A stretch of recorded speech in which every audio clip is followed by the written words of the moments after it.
Hello everyone, मेरा नाम doctor Mrinalini Manoj है। आई एम एन एम्ब्रियोलॉजिस्ट और मैं हमेशा आपके साथ health related informative video share करती हूँ। आज हम प्रेगनेंसी में क्या खाना चाहिए, क्या करना चाहिए, क्या खाना नहीं चाहिए, क्या नहीं करना चाहिए, इन सारे सवालों के रिलेटेड एक नया सीरीज़ शुरू करने जा रहे हैं। और जैसे कि आप सब जानते हैं, समर सीज़न ऑलरेडी शुरू हो चुका है। तो ओपीडी में आने वाली हर एक प्रेग्नेंट लेडी जो सवाल पूछती है वो होता है, क्या मैं मेरी प्रेगनेंसी में आम खा सकती हूँ। तो आइए इस सीरीज़ को शुरू करते हैं। आम और आम से जुड़े हुए सारे सवालों के जवाब आज आपको इस वीडियो में मिलने वाले हैं, तो वीडियो को आखिर तक पूरा देखिएगा। सबसे पहले बात करते हैं कि आम के बारे में इतनी सारी प्रचलन बातें कही जाती हैं हमारी सोसाइटी में, इंडियन सोसाइटी में। जैसे कि आम गर्म होता है तो आम नहीं खाना चाहिए, जिससे आपके बच्चे में डेवलपमेंट में प्रॉब्लम आएगी, या फिर बच्चे की ग्रोथ में प्रॉब्लम आएगी, या फिर बच्चा अबॉर्ट हो सकता है, और भी कई सारी चीज़ें। इन सारे सवालों पे हम बात करेंगे, लेकिन सबसे पहले जानते हैं कि आम की न्यूट्रिशनल फैक्ट्स क्या है। जैसे कि आप सब जानते हैं, आम को फलों का राजा कहा जाता है। Yes, it's a power pack fruit, क्योंकि आम में आप सभी को vitamin A, vitamin C, vitamin D मिलता है, और साथ ही साथ उसमें मैग्नीशियम, पोटेशियम, फोलेट जिसे फॉलिक एसिड भी कहा जाता है, आयरन और काफ़ी सारा डाइटरी फाइबर मिलता है। विटामिन ए एक एंटीऑक्सीडेंट की तरह काम करता है, जो आपकी स्ट्रेसफुल लाइफ की वजह से आपकी बॉडी में जो भी डैमेज हुआ होता है उस डैमेज को रिपेयर करने का काम एंटीऑक्सीडेंट्स करते हैं। जी हाँ, विटामिन सी की वजह से आयरन का एब्सॉर्प्शन बॉडी में बहुत अच्छे तरीके से होता है, जिस वजह से लेडीज़ में प्रेगनेंसी में जो भी एनीमिया की दिक्कत आती है उससे आप बच सकते हैं। विटामिन डी की वजह से प्रेगनेंसी में जो सिचुएशंस आती है, जैसे कि PIH या फिर बच्चों में जो ऑटिज़म डेवलप होने के रिस्क होती है, उन सभी को कम करने का जो काम होता है वो विटामिन डी का होता है। आम में काफ़ी अच्छी मात्रा में फॉलिक एसिड यानी फॉलेट होता है। जी हाँ, जो बच्चों के ब्रेन एंड स्पाइनल डेवलपमेंट के लिए इम्पॉर्टेंट होता है। बच्चों में होने वाली जो जन्मजात विकृतियाँ होती है, जैसे न्यूरल ट्यूब डिफेक्ट, जैसे कि स्पाइना बाइफिडा या फिर मेंटल रिटार्डेशन, इसकी रिस्क को कम रख सकते हैं। आम में काफ़ी अच्छी मात्रा में विटामिन B6 भी होता है, जिसे पायरोडॉक्सिन भी कहा जाता है, जिसकी वजह से बेबी का नर्वस सिस्टम अच्छी तरीके से बिल्ड होने में मदद मिलती है, और औरतों में जो मॉर्निंग सिकनेस होता है उसको कम रखते हैं, जैसे कि जी घबराना, दिन भर मचलाहट रहना, उल्टी जैसा लगना, नौशिया फील होना, इन सब चीज़ों से वो बचे रहते हैं। आम में काफ़ी अच्छा पोटेशियम और मैग्नीशियम का लेवल भी पाया जाता है। जी हाँ, जैसे प्रेगनेंसी में ब्लड वॉल्यूम बढ़ जाने की वजह से इलेक्ट्रोलाइट्स का बैलेंस रखना बहुत ज़रूरी होता है, जिस वजह से पोटेशियम को इलेक्ट्रोलाइट बैलेंस करने में काफ़ी मदद करता है पोटेशियम, और बॉडी का फ्लूइड मेंटेनेंस काफ़ी अच्छे तरीके से होता है। मैग्नीशियम की वजह से जो प्री क्लाम्शिया जैसी कंडीशंस फीमेल्स में देखने को मिलती है, उससे भी वो बच सकती है। प्रेगनेंसी में बढ़ने वाला बीपी, उसकी वजह से आने वाले कन्वर्जेंस, ऐसे सिचुएशंस में भी ये मैग्नीशियम मददगार साबित होता है। जैसे मैंने पहले भी कहा, आम में काफ़ी मात्रा में डाइटरी फाइबर्स होते हैं। जी हाँ, प्रेगनेंसी में जो प्रोजेस्टेरॉन, एस्ट्रोजन हार्मोन्स की चेंजेस मात्रा बढ़ जाती है, उस वजह से, और उसी के साथ साथ प्रेगनेंसी में डॉक्टर्स आपको जो कैल्शियम और आयरन की दवाइयाँ देते हैं, जो आपको खिलाना बहुत ज़रूरी होता है, इन दवाइयों की वजह से और हार्मोनल चेंजेस की वजह से महिलाओं में कॉन्स्टिपेशन यानी कि कब्ज़ की बीमारी बहुत ज़्यादा देखने को मिलती है, और उसी के चलते पाइल्स का तकलीफ, फिशर का तकलीफ, बवासीर का तकलीफ भी देखने को मिलता है। लेकिन मैंगो में होने वाले काफ़ी प्रचुर मात्रा में जो डाइटरी फाइबर्स होते हैं, जिस वजह से कॉन्स्टिपेशन से गर्भवती महिलाएं बच सकती है। हमारी भारतीय संस्कृति में कई हजार सालों से आम खाते आ रहे हैं, और हमारे शास्त्रों में भी लिखा हुआ है कि वात, पित्त और कफ, इन तीनों दोषों को बैलेंस करने का काम आम करता है और भरपूर मात्रा में एनर्जी देता है।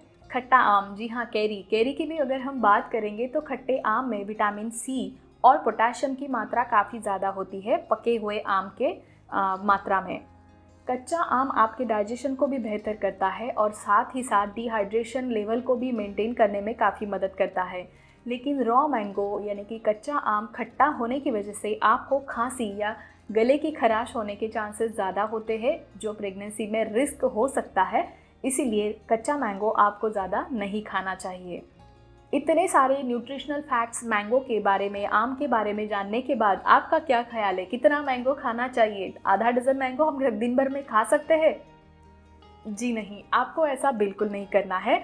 अब समझते हैं आम खाने का सही तरीका। इसके बारे में बड़े बुजुर्ग हमें घर में जो सलाह देते थे कि आपको आम ज़्यादा नहीं खाना चाहिए प्रेगनेंसी में, ये आपको गर्म पड़ेगा, उसके पीछे का कारण ये था कि पेड़ पर आम को पूरा पक के बिना ही उसको नीचे उतार कर उसको आर्टिफिशियली पकाने की प्रोसेस की जाती थी। उसे कैल्शियम कार्बाइड नाम के एक लिक्विड में डुबो के उसको आर्टिफिशियली पकाया जाता था, जिस वजह से आपको आर्सेनिक और फॉस्फोरस जैसे पॉइजनिंग के लक्षण देखने को मिलते थे, जैसे कि डायरिया होना, मूड स्विंग्स होना, टिंगलिंग सेंसेशंस आना, माउथ में अल्सर होना, नींद सही तरीके से नहीं आना। अगर ऐसे लक्षण आपको देखने को मिलते हैं तो ध्यान रखिएगा कि आप जो मैंगो खा रहे हैं, जहाँ से आपके मैंगो का सोर्स आप देख रहे हैं, ला रहे हैं मैंगोज़, क्या वहाँ पे आर्टिफिशियली मैंगोज़ को पकाया तो नहीं जा रहा है? जी हाँ, आर्टिफिशियली मैंगो को पकाया गया है या नहीं, इस बात को आप जान सकते हैं, देख सकते हैं, पहचान सकते हैं, क्योंकि वो जो मैंगोज़ होते हैं ना, वो बिल्कुल टेस्टलेस होते हैं, उनको कोई भी अच्छा टेस्ट नहीं होता है। अगर आप उस मैंगोज़ को पानी में डुबो के रखेंगे थोड़ी देर के लिए तो वहाँ से एक अलग स्मेल आता है, जिसे गार्लिक ऑर्डर भी आप कह सकते हैं। साथ ही साथ आपको ऐसे मैंगोज़ पे ग्रे कलर की, वाइट कलर की पाउडर की डस्ट लगी है, ऐसा देखने को मिलेगा जब वो मार्केट से आते हैं। कई बार इन आम की ऊपर जो ब्लैक कलर के धब्बे स्पॉट्स देखने को मिलते हैं, और इन आमों को आप ज़्यादा देर तक घर में स्टोर करके नहीं रख सकते, 1 या 2 दिन में ही वो आम सड़ने लग जाते हैं। अगर ऐसे आम के लक्षण आपके घर में होने वाले आम पे है तो देखिएगा कि वो आर्टिफिशियली पकाया गया तो नहीं है, कैल्शियम कार्बाइड का इस्तेमाल तो नहीं किया गया। 2016 से एफडीए ने कैल्शियम कार्बाइड के इस्तेमाल पे निर्बंध लगा दिया है, लेकिन फिर भी हम इंडिया में है तो सावधानी बरतना बहुत ज़रूरी है। मोस्टली आपको सीजनल आम ही खाने हैं। जी हाँ, अगर आपकी प्रेगनेंसी फेज़ में अप्रैल, मई, जून ये मंथ में आपकी प्रेगनेंसी है और आपको सीजनल आम मिल रहे हैं तो ही आपको उसको खाने हैं।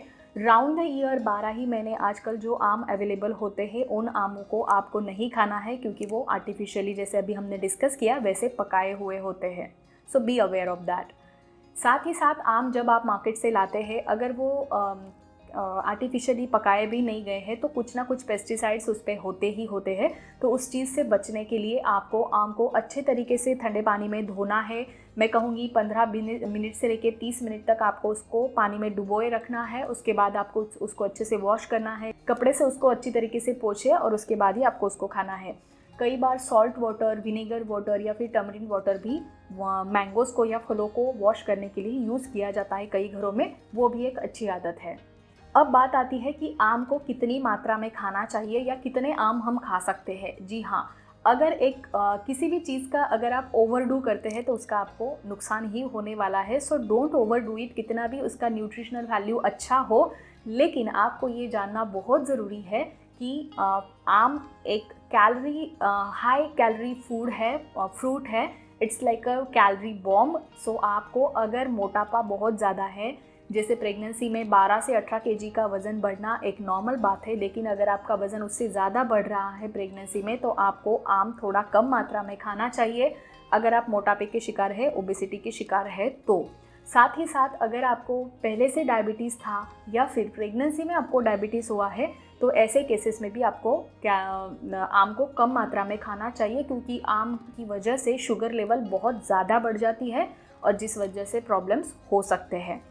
अब बात करते हैं कि अगर मोटापा भी नहीं है, शुगर भी नहीं है, तो हम कितना आम खा सकते हैं। तो किसी भी चीज़ को अगर आप मॉडरेट मात्रा में खाते हैं तो कोई दिक्कत नहीं है। जी हाँ, एक मीडियम साइज़ का आम आप डेली एक भी सीज़न में खा सकते हैं, या फिर वीकली 2 या 3 बार, हफ्ते में 2 या 3 बार भी आप खा सकते हो, सारी प्रिकॉशंस के साथ जो मैंने अभी आपको समझाई है।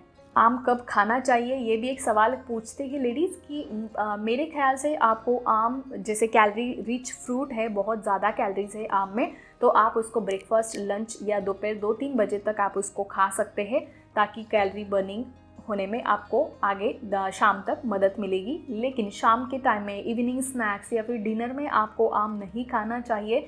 Because it's calorie dense fruit, तो वो कैलोरीज आपकी बॉडी में स्टोर हो जाएगी, उसका यूटिलाइजेशन नहीं होगा और आप मोटापा या ओबेसिटी की तरफ जा सकते हैं। आशा है आम और आम से रिलेटेड सारे सवालों के जवाब आज आपको मिल गए होंगे। और भी कोई सवाल अगर आपका आम के बारे में है तो ज़रूर बताइएगा, उस पर और डिटेल में आपको मैं वीडियो शेयर करने की कोशिश करूँगी। उसी के साथ साथ मुझे ये भी बताइए आप इंडिया के या वर्ल्ड के कौन से पार्ट से मुझे देख रहे हैं। आपके एरिया में ऐसा कौन सा फ्रूट है या डिश है या फिर ऐसा क्या है जो आपको बोला जाता है प्रेगनेंसी में आपको ये खाना चाहिए या नहीं खाना चाहिए, या करना चाहिए या नहीं करना चाहिए। सो ज़रूर कमेंट करिएगा ताकि उस पर भी हम, क्या वो चीज़ें सही हैं, क्या वो मिथ है, क्या वो फैक्ट है, इसके बारे में हम चर्चा करेंगे इस आने वाली सीरीज़ में। अगर आप इस तरीके के इन्फॉर्मेटिव वीडियोस मिस नहीं करना चाहते तो चैनल को बेल आइकन के साथ सब्सक्राइब ज़रूर करके रखिए। चलिए मिलते हैं हमारे अगले वीडियो में एक नए टॉपिक के साथ, एक नए डिस्कशन के साथ। तब तक के लिए अपना ख्याल रखिए, स्वस्थ रहिए और हमेशा हमारे साथ जुड़े रहिए, बिकॉज हेल्थ इज़ हियर। नमस्कार।